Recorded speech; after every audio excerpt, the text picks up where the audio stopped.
दरअसल दोस्तों, आपने सुना ही होगा कि जहाँ भी किसी भूत पिशाच का वास होता है और यदि किसी इंसान के गलती से चोट लग जाने के कारण खून निकल जाता है और वह उस जगह चला जाए जहाँ की भूत पिशाच का वास होता है, तो कहा जाता है कि किसी जीवित शरीर के खून की खुशबू उन भूत पिशाच को आ जाती है, जिससे वह उसकी तरफ आने की कोशिश करते हैं।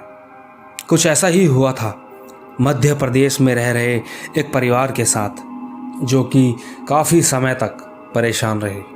दरअसल दोस्तों, यह हादसा मध्य प्रदेश में रह रहे एक शुभम नाम के शख्स के दोस्त के साथ हुआ था, जो कि एक मुस्लिम परिवार था। अक्सर शुभम और उसका छोटा भाई और वह उसका दोस्त सारे साथ में खेला करते थे और वह काफ़ी समय से साथ में थे।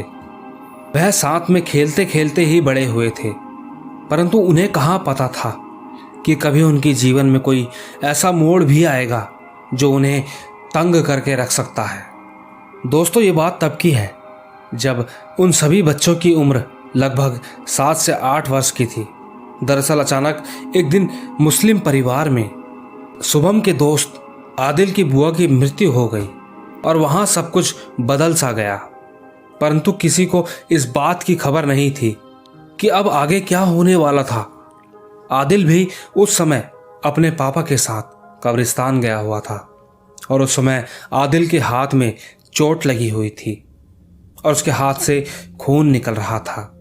उसके बाद वह वहां से घर लौट आए, परंतु जब से आदिल घर आया तब से उसकी तबीयत खराब हो गई। सबको यही लगा कि उसे बुखार आ रहा होगा, तो आदिल को उसके पापा डॉक्टर के पास ले गए और दवाई ले आए।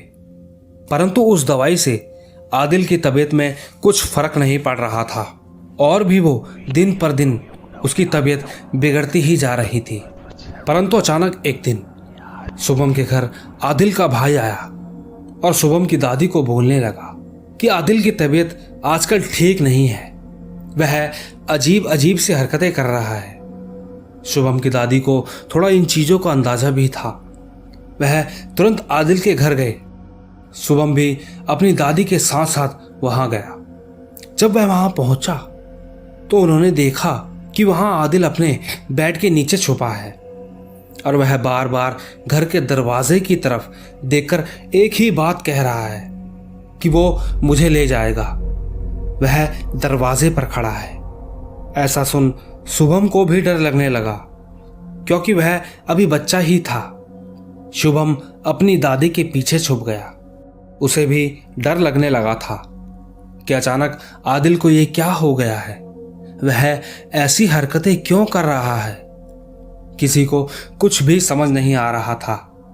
तभी शुभम की दादी को याद आया कि उनके घर के पीछे एक औरत रहती है जिसके अंदर माता आती है। क्यों ना आदिल को उनके पास ले जाया जाए।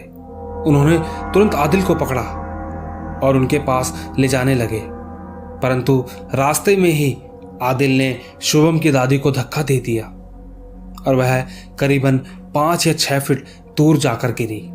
तभी आसपास के सभी लोग वहां तुरंत आ गए और आदिल को पकड़ लिया।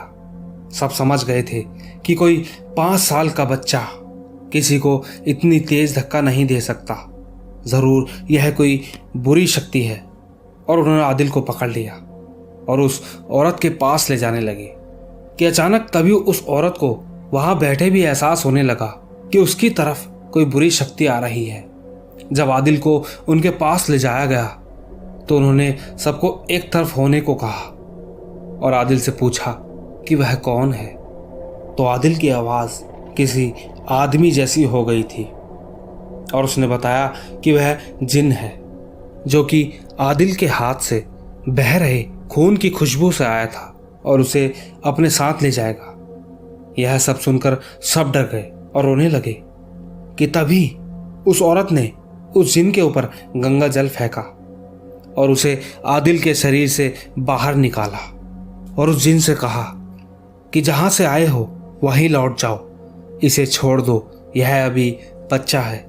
इसके बाद वह जिन वहां से गायब हो गया और फिर उस औरत ने आदिल के हाथ में एक काला धागा बांध दिया और कहा, इसे कभी मत खोलना। दोस्तों, आज वह सब बड़े हो गए हैं। उनके साथ फिर तो कभी कुछ ऐसा नहीं हुआ, परंतु वह इन सब चीज़ों को कभी भूल नहीं पाए। दोस्तों, आइए चलते हैं अपनी दूसरी कहानी की। दोस्तों, अक्सर ऐसा होता है कि किस्मत भी कभी कभी ऐसे इंसान से मिला देती है जिससे हमारा कोई मेल नहीं होता, परंतु मेल ना होते होते भी हमारा मेल हो जाता है। दोस्तों, ये कहानी एक ऐसे लड़के की है जिसका नाम फैजल अंसारी है। असल में वह कभी भी किसी ऐसी लड़की के लिए उतावला नहीं हुआ जो कि वह इस लड़की को बेइंतहा मोहब्बत करने लगा था। दरअसल दोस्तों, फैजल फेसबुक चलाया करता था और अचानक उसे एक दिन किसी लड़की का मैसेज आया, हेलो। फैजल उससे बात करने लगा, परंतु फिर उस लड़की ने फैजल का नंबर फेसबुक पर देखा तो वह कॉल करने लगी। पर कॉल पर बात करते करते अचानक वह बदल गई, कहने लगी कि आप कौन हैं, मैं आपको नहीं जानती। दोस्तों, अचानक उसे क्या हुआ ये सोचकर फैजल ने भी उसे कहा कि मैं भी आपको नहीं जानता, मुझे आज के बाद कॉल मैसेज नहीं करना कभी। दोस्तों, तुरंत ही इसके बाद अचानक उस लड़की का बर्ताव अलग हो गया। वह उससे अच्छे तरीके से बात करने लगी और कहने लगी, सॉरी, गलती हमारी है, आई एम सॉरी। न जाने क्यों फैजल को अजीब लगने लगा कि यह हो क्या रहा है, परंतु फैजल उसकी तरफ लगातार खिंचा जा रहा था। वह समझ नहीं पा रहा था कि क्या हो रहा है। उसे बस उस लड़की से बात करना बहुत अच्छा लगने लगा था। वह सोच में पड़ गया था कि अचानक ये सब क्या हो रहा है। फैजल को न जाने क्यों उस लड़की से प्यार होने लगा था। वह अब सुधरने लगा था। वह उस लड़की से दिन रात बातें करता। उसने जब उससे शादी करने की ठान ली, फैजल ने सारी बात अपनी अम्मी को बताई और उस लड़की की तस्वीर अपनी अम्मी को दिखाई। परंतु फैजल की अम्मी उस लड़की की तस्वीर देखते ही समझ गई कि उसके ऊपर किसी जिन्न का साया है। फैजल की अम्मी ने उस फोटो को तुरंत देखते ही कहा कि मुझसे उसकी बात करा। जब फैजल ने बात कराई तो फिर अम्मी और उस लड़की की बात होती रही। पर जब बाद में फैजल ने उस लड़की से बात करी तो उसे पता चला कि अम्मी ठीक ही कह रही थी। रात रात को उस लड़की को अजीब अजीब सपने आते थे और उसे अजीब अजीब चीज़ें भी दिखाई पड़ती थी। फैजल की अम्मी ने बताया कि वह जब छोटी थी तब से यह जिन उसके पीछे पड़ा है। वह जहाँ बचपन में सोया करती थी वहीं एक बरगद का पेड़ था जिसमें उस जिन का वास था। वह तब से उसके अंदर ही है। परंतु दोस्तों, इसके बाद जब फैजल ने ये कहा कि वह उससे निकाह करना चाहता है तो उसकी अम्मी ने ठान लिया कि वह उस जिन को ही भगा देगी। उन्होंने उस लड़की को घर बुलाया और उसका इलाज अच्छे से किया और दोस्तों, यकीन मानिए, तब से वह आज तक ठीक है और अब तक ऐसा कुछ नहीं हुआ। वह लड़की और लड़का दोनों मुस्लिम है तो उनके घर वाले उनकी शादी के लिए मान गए और अब सब कुछ ठीक है। परंतु दोस्तों, एक बात जानने वाली है कि किसी को भी इस बात की खबर ना थी कि उस लड़की के साथ बचपन से ही एक साया है।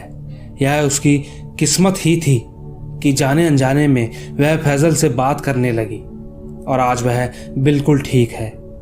दोस्तों, कभी कभी किस्मत भी साथ देती है।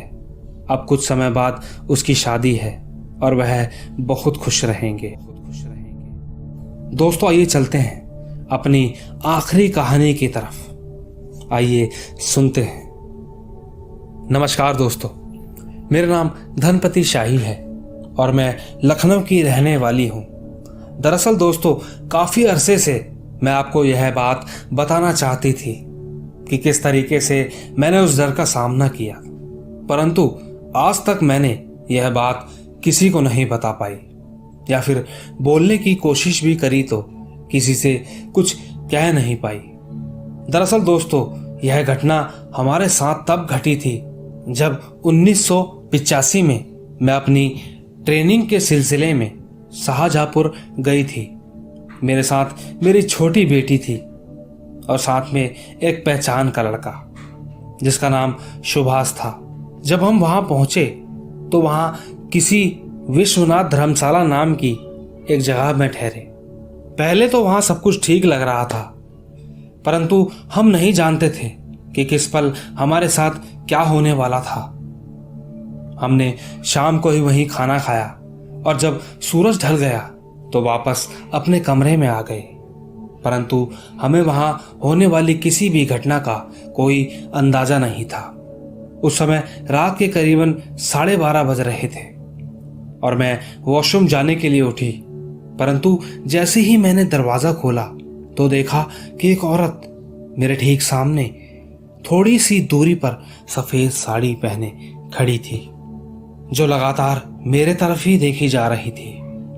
यह सब देख मैं उस वक्त चौंक गई कि इतनी रात यह कौन है, परंतु वह लगातार मेरे ही तरफ देखी जा रही थी। यह देख मुझे डर सा लगने लगा। कुछ पल तो मैं कुछ बोल ही नहीं पाई, परंतु जैसे तैसे मैं वापस अपने कमरे की तरफ भागी और मैंने अपने दरवाजे की कुंडी लगाई और अपनी बेटी को अपनी गोद में लेकर बैठ गई। मैं उस समय बहुत ज्यादा डर गई थी। ऐसा मेरे साथ पहली बार हो रहा था। रात भी बहुत हो गई थी। मुझे कमरे से बाहर निकलना कुछ ठीक सा नहीं लग रहा था। मैं अपने कमरे में ही रुकी रही और डर के मारे हनुमान चालीसा दोहराने लगी कि अचानक मुझे महसूस हुआ कि कोई मेरे पीछे आकर खड़ा हो गया है। जैसे ही मैंने पीछे देखा तो यकीन मानिए वही औरत थी। वो लगातार मुझसे बस यही कहे जा रही थी कि यही कमरा मिला तुझे, यहाँ मेरे प्यार का अंत हुआ है, यहाँ मेरा खून हुआ है। दोस्तों, उस समय मैं बहुत डरी हुई थी।